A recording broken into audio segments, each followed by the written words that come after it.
जय हिंद दोस्तों, मेरा नाम अनुज है। अध्ययन विथ अनुज ऑफिशियल चैनल पर आप सभी लोगों का स्वागत है। दोस्तों, आज के वीडियो में हम लोग फिर से 20 अति महत्वपूर्ण जीके के प्रश्न डिस्कस करेंगे। आइए शुरू करते हैं। पहला प्रश्न है, राज्यसभा की सदस्यता के लिए न्यूनतम आयु कितनी निर्धारित है। आपको बताना है कि यदि राज्यसभा की सदस्यता ली जाए तो उसके लिए कम से कम कितनी उम्र की सीमा होनी चाहिए। दोस्तों, ये जो है कम से कम आपकी उम्र उस समय 30 वर्ष होनी चाहिए, तभी आप राज्यसभा के सदस्य बन पाएंगे। ऑप्शन आपका बी वाला सही है। दोस्तों, राज्यसभा के सदस्यों की अधिकतम से अधिक संख्या कितनी हो सकती है, तो 250 ही राज्यसभा में अधिकतम सदस्य हो सके हैं, जो कि वर्तमान में 245 हैं। 245 सदस्य वर्तमान में हैं। दोस्तों, इन 245 सदस्यों में जो है 12 राष्ट्रपति द्वारा मनोनीत होते हैं। राष्ट्रपति इन्हें मनोनीत करते हैं। और ये किन क्षेत्रों से होते हैं, तो दोस्तों ये होते हैं कला, साहित्य, विज्ञान, समाज सेवा और सहकारिता के क्षेत्र में विशेष ज्ञान और अनुभव प्राप्त व्यक्तियों को बनाया जाता है। दोस्तों, राज्यसभा जो होती है यह एक अस्थाई सदन होता है। अस्थाई सदन होता है, इसे कभी भंग नहीं किया जा सकता है। और प्रत्येक जो राज्यसभा जो मेंबर होते हैं, सदस्य होते हैं, उनका कार्यकाल 6 वर्षों का होता है। 6 वर्षों का कार्यकाल होता है। अगला प्रश्न देखते हैं। दोस्तों, सेकंड नंबर का क्वेश्चन है, साधारण कार्बन स्टील मुख्यतः होते हैं। आपको बताना है जो साधारण कार्बन स्टील होते हैं वह किसके बने होते हैं, तो वह कार्बन और लोहा का बने होते हैं। ऑप्शन आपका डी सही होगा। साधारण कार्बन स्टील आपके लोहा और कार्बन के बने होते हैं। तीसरा प्रश्न है दोस्तों आपका, आतिशबाजी में हरा रंग किसकी उपस्थिति के कारण होता है। दोस्तों, आतिशबाजी में हरा रंग बेरियम के कारण होता है। ऑप्शन आपका सी सही होगा। हरा रंग जो है, यदि आप पटाखे जलाते हैं, पटाखे फोड़ते हैं, तो उसमें हरा रंग आता है तो बेरियम के कारण होता है। यदि लाल चटक रंग निकलता है, लाल चटक रंग जो है, लाल चटक रंग निकलता है, तो वह किसके कारण होता है, तो स्ट्रांसियम के कारण होता है। पटाखे फोड़ते समय यदि लाल चटक रंग आपको दिखता है तो वह स्ट्रांसियम के कारण होता है। चौथा प्रश्न है दोस्तों, पूर्ण स्वराज कब मनाया गया था। दोस्तों, पूर्ण स्वराज जो है 26 जनवरी 1930 को मनाया गया था। और इस दिन लोगों ने महात्मा गांधी के द्वारा तैयार की गई पूर्ण स्वराज शपथ पर वचन भी लिया था। ऑप्शन आपका डी सही होगा। दोस्तों 31 दिसंबर 1929 को कांग्रेस के तत्कालीन अध्यक्ष, जो कांग्रेस के अध्यक्ष थे उस समय, नेहरू जी, कांग्रेस अध्यक्ष नेहरू जी, जवाहरलाल नेहरू जी ने जो है आधी रात के समय रावी तट लाहौर में जो है पूर्ण स्वतंत्रता का झंडा फहराया था। पूर्ण स्वतंत्रता का झंडा फहराया था। ठीक है ना। पूर्ण स्वराज दिवस किस दिन मनाया गया, तो 26 जनवरी 1930 को मनाया गया था। नेक्स्ट क्वेश्चन पर आते हैं। गुड अर्थ के लेखक कौन हैं। दोस्तों, गुड अर्थ बुक किसने लिखी है, तो गुड अर्थ बुक जो है पर्ल एस बक ने लिखी है। ऑप्शन आपका ए वाला सही होगा। दोस्तों, अर्नेस्ट हेमिंग्वे की बुक है farewell to arms. Jonathan Swift की है गुलिवर्स ट्रेवल्स। ठीक, गुलिवर ट्रेवल्स। नेक्स्ट क्वेश्चन पर आते हैं।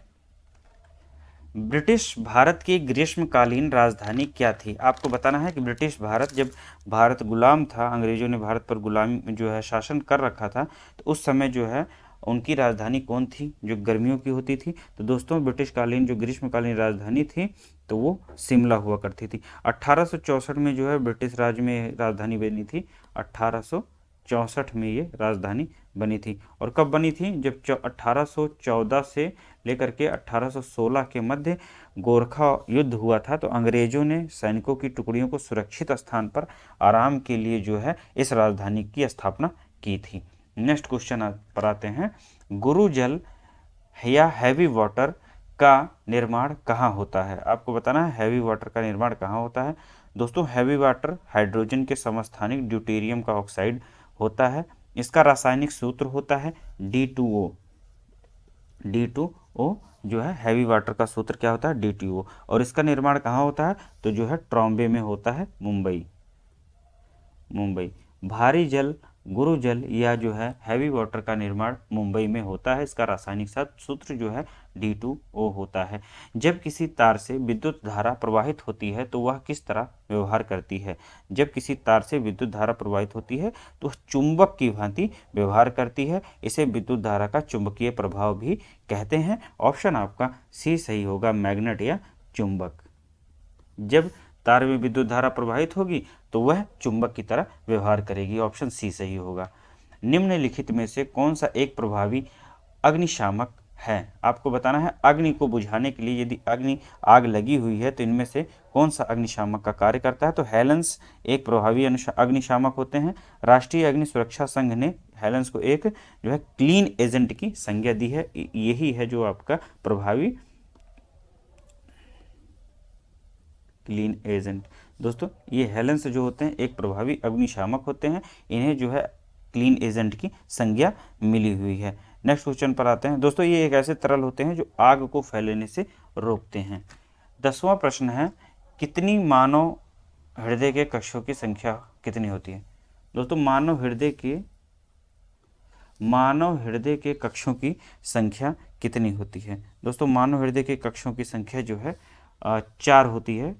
ऑप्शन ए वाला सही होगा। ऑप्शन ए, मानव हृदय के कक्षों की संख्या 4 होती है। झिझिया नृत्य की उत्पत्ति भारत के किस राज्य में हुई थी? ऑप्शन ए है आपका Rajasthan, B Bihar, option C Paschim Bangal, option D Uttar Pradesh. दोस्तों झिझिया नृत्य की उत्पत्ति भारत के बिहार राज्य के मिथिला क्षेत्र से संबंधित है। ऑप्शन आपका बी वाला सही होगा। Option B Bihar. कुछ लोक नृत्य हैं राज्यों से संबंधित, मैं आपको बता देता हूँ। जैसे मान लीजिए गुजरात के संबंध में यदि आपसे पूछता है लोक नृत्यों के बारे में तो वहाँ गरबा, डांडिया, तिप्पानी और रासलीला जैसी होती हैं। रासलीला, गरबा, तिप्पानी और एक है डांडिया। बिहार की दोस्तों मैंने आपको बताया ही झझिया है। इसके अलावा जो है विदेशिया है आपका। इसके अतिरिक्त कजरी, जाट जाटिन, कजरी,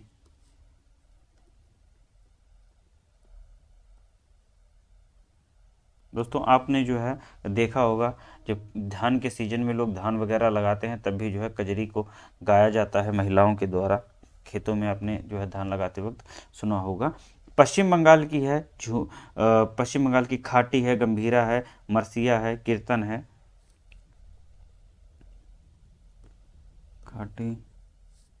खाटी हो गया आपका गंभीरा,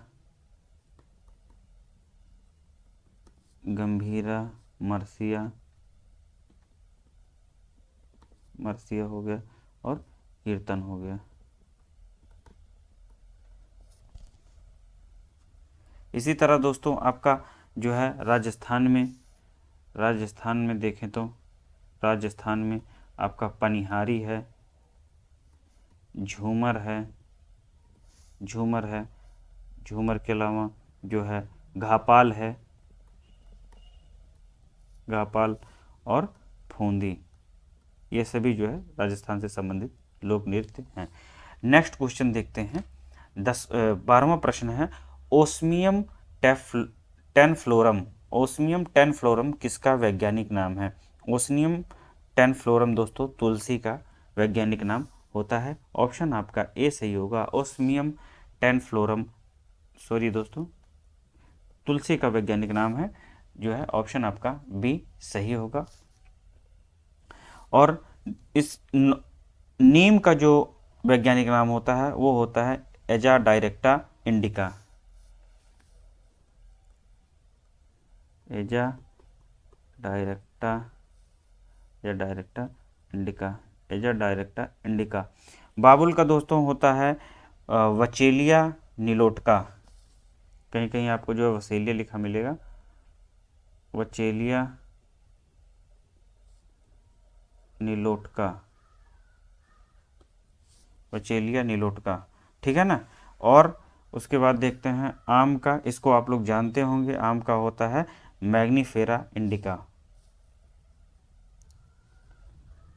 मैग्नीफेरा इंडिका। नेक्स्ट क्वेश्चन पर आते हैं हम। गोल्डन हैंडशेक निम्नलिखित में से किस योजना से संबंधित है? गोल्डन हैंडशेक किस योजना से संबंधित है? तो यह स्वैच्छिक सेवानिवृत्ति योजना से, वॉलंटरी रिटायरमेंट स्कीम। ऑप्शन आपका बी वाला सही होगा। ऑप्शन आपका बी वाला सही होगा। गोल्डन हैंडशेक का मतलब होता है स्वैच्छिक सेवानिवृत्ति योजना या voluntary retirement scheme. Next question, laterite मिट्टी में क्या प्रचुर मात्रा में पाया जाता है? तो दोस्तों लेटेराइट मिट्टी का निर्माण ऐसे भागों में होता है जहां शुष्क व आर्द्र मौसम का क्रमिक परिवर्तन होता रहता है और यह शैलों की टूट फूट से बनती है और इस मिट्टी में लोहा एल्यूमिनियम की अधिकता होती है। तो ऑप्शन आपका दोस्तों कौन सा सही होगा? Iron oxide. ऑप्शन डी वाला सही होगा, आयरन ऑक्साइड। लेटेराइट मिट्टी में किसकी प्रचुर मात्रा होती है? तो आयरन ऑक्साइड की होती है। नेक्स्ट क्वेश्चन है, निम्नलिखित में से चीन का राष्ट्रीय पक्षी कौन सा है? दोस्तों चीन का जो राष्ट्रीय पक्षी है वह होता है लाल मुकुट वाली क्रेन या रेड क्राउन क्रेन। ऑप्शन आपका ए वाला सही होगा। ऑप्शन आपका ए वाला सही होगा। चीन का जो राष्ट्रीय पक्षी है वो रेड क्राउन क्रेन होता है। ग्रे जे किसका होता है दोस्तों? ये कनाडा का है, कनाडा का राष्ट्रीय पक्षी है। एमू दोस्तों ऑस्ट्रेलिया का है, ऑस्ट्रेलिया का। ऑस्ट्रेलिया भारतीय मोर जो है भारत का राष्ट्रीय पक्षी है। नेक्स्ट क्वेश्चन पर आते हैं। भारतीय संविधान का कौन सा भाग आपात उपबंध के बारे में बताता है? आपको बताना है कि भारतीय संविधान का कौन सा भाग आपात उपबंध के बारे में बताता है। तो दोस्तों भाग 18 जो है, भाग 18 ये आपात उपबंध के बारे में बताता है। आपात उपबंध के बारे में कौन सा बताता है? भाग जो है 18 अनुच्छेद 352 से 360 तक जो है आपात उपबंधों का विवरण दिया गया है। भाग 15 दोस्तों निर्वाचन से संबंधित है, जो चुनाव होते हैं उनसे संबंधित है। अनुच्छेद 324 से लेकर के 329 तक निर्वाचन संबंधी जो है प्रावधान दिए गए हैं। भाग 17 आपका राजभाषा से संबंधित है, राजभाषा अनुच्छेद 343 से अनुच्छेद 351 तक, ठीक है। और भाग 20 जो है आपका संविधान संशोधन से संबंधित है। संविधान संशोधन किस अनुच्छेद के अंतर्गत आता है? तो ये 368 अनुच्छेद के अंतर्गत आता है। 1526 में बाबर ने इब्राहिम लोदी को कहाँ हराया था? आपको बताना है 1526 में बाबर ने इब्राहिम लोदी को कहाँ हराया था। तो दोस्तों यह जो है ऑप्शन आपका ए सही होगा। 1526 21 अप्रैल 1526 को इब्राहिम लोदी और बाबर के मध्य युद्ध होता है। कहाँ? पानीपत में। और ये क्या कहलाता? पानीपत का प्रथम युद्ध कहलाता है। और इसमें जो है बाबर विजयी हुआ था, मुगल वंश की स्थापना की थी और इब्राहिम लोदी हार गया था। लोदी वंश का जो है पतन हो गया था। पानीपत का जो सेकंड वॉर है दोस्तों, सेकंड वॉर ऑफ पानीपत, तो ये जो है 5 नवंबर को 1556 में हुआ था। 5 नवंबर 1556 में अकबर और हेमू के मध्य हुआ था। अकबर और हेमू के मध्य हुआ था। इसमें जो है अकबर विजयी हुआ था, हेमू मारा गया था, जो है हार हुई थी हेमू की। और ये सेकंड पानीपत का युद्ध था। थर्ड जो था अफगान और मराठों के मध्य था। अफगान और मराठों के मध्य, अफगान इसमें जो है विजयी हुए थे। और ये किस दिन हुआ था? तो 24 जनवरी 1761 को हुआ था। नेक्स्ट क्वेश्चन पर आते हैं। आंदोलन रेड शर्ट के अगुआ कौन थे? आपको बताना है कि आंदोलन जो रेड शर्ट है इसे लाल कुर्ती आंदोलन भी कहा जाता है, लाल कुर्ती आंदोलन भी कहा जाता है। तो इसके जो है अगुआ कौन थे? आपके ऑप्शंस हैं मौलाना आज़ाद, मोहम्मद अली जिन्ना, खान अब्दुल गफ्फार खां, अशफाक उल्लाह खां। ऑप्शन दोस्तों आपका सी वाला सही होगा, खान अब्दुल गफ्फार खां। इन्हें जो है हम लोग सीमांत गांधी या फ्रंटियर गांधी के नाम से भी जानते हैं। सीमांत गांधी या फ्रंटियर गांधी के नाम से जानते हैं। जब सविनय अवज्ञा आंदोलन चल रहा था तो उस समय इन्होंने जो है उत्तर पश्चिम जो सीमा प्रांत है, नॉर्थ वेस्ट फ्रंटियर प्रोविंस जिसे हम लोग कहते हैं, उस समय इन्होंने जो है लाल कुर्ता या जो है रेड शर्ट आंदोलन चलाया था। क्योंकि उस जो वॉलेंटियर्स होते थे इस आंदोलन के, जो स्वयंसेवक होते थे, वे लाल कुर्ता ही धारण करते थे। ऑप्शन आपका सी वाला सही होगा। कुटीर ज्योति योजना किससे संबंधित है? कुटीर ज्योति योजना किससे संबंधित है? तो दोस्तों ये आपका थर्ड वाला होगा ऑप्शन सही, गरीबी रेखा से नीचे स्तर के ग्रामीण परिवारों को बिजली देना, providing electricity to rural families living below poverty line. Option आपका सी वाला सही होगा। जो गरीबी रेखा से नीचे स्तर के ग्रामीण परिवारों को बिजली प्रदान करना जो है कुटीर ज्योति योजना का उद्देश्य था। कुटीर ज्योति योजना दोस्तों भारत सरकार द्वारा 1988-89 में लाई गई थी। 1988-89 में लेकर के आई गई थी। इसका उद्देश्य था गरीबी रेखा से नीचे के जो लोग हैं, जीवन यापन कर रहे हैं गांव में, उनको जो है बिजली प्रदान की जाए। बाद में ये चल करके प्रधानमंत्री ग्रामोदय योजना इसका नाम पड़ गया था, और आगे चलकर जब राज्य सरकार बनी तो उन्होंने जो है इसे त्वरित ग्रामीण विद्युतीकरण योजना का नाम देकर के रीलॉन्च किया था। फिर आती है यूपीए की सरकार, उन्होंने इसका नाम राजीव गांधी ग्रामीण विद्युतीकरण योजना का नाम दिया। और वर्तमान में जो एनडीए सरकार है, इन्होंने 2015 में इसका नाम बदल करके दीनदयाल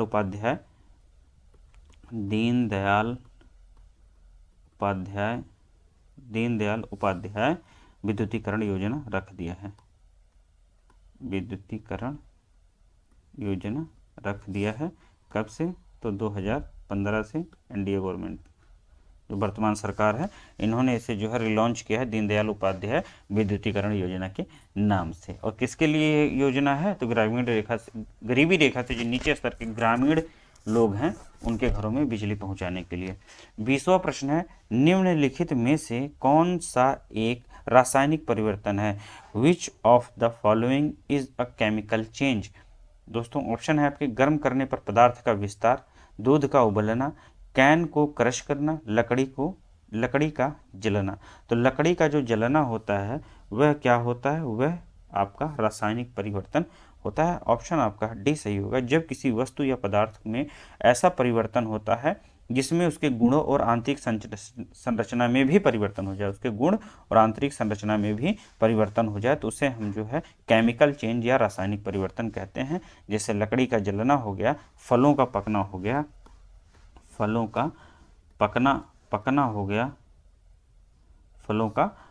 हो गया, फल यदि पक रहे हो तो भी जो है रासायनिक परिवर्तन है। लकड़ी का जलना और लोहे में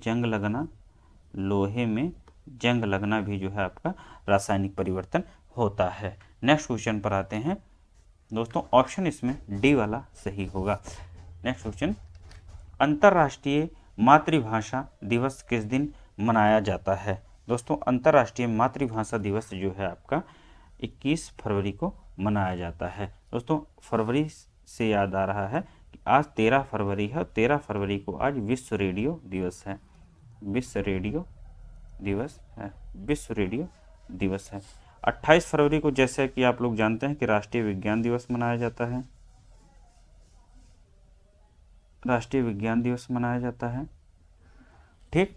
4 फरवरी को दोस्तों विश्व कैंसर दिवस मनाया जाता है। विश्व कैंसर दिवस मनाया जाता है। कैंसर दिवस मनाया जाता है। विश्व कैंसर दिवस मनाया जाता है। 24 फरवरी को केंद्रीय उत्पाद शुल्क दिवस मनाया जाता है। केंद्रीय उत्पाद शुल्क दिवस मनाया जाता है। दोस्तों ये 20 क्वेश्चंस जो मैं लेकर के आया था, ये बहुत ही महत्वपूर्ण है। आप लोग इन्हें फिर से देख लीजिएगा। इसी तरह मैं वीडियो आपके लिए लाता रहूँगा। मिलते हैं अगले वीडियो में। जय हिंद।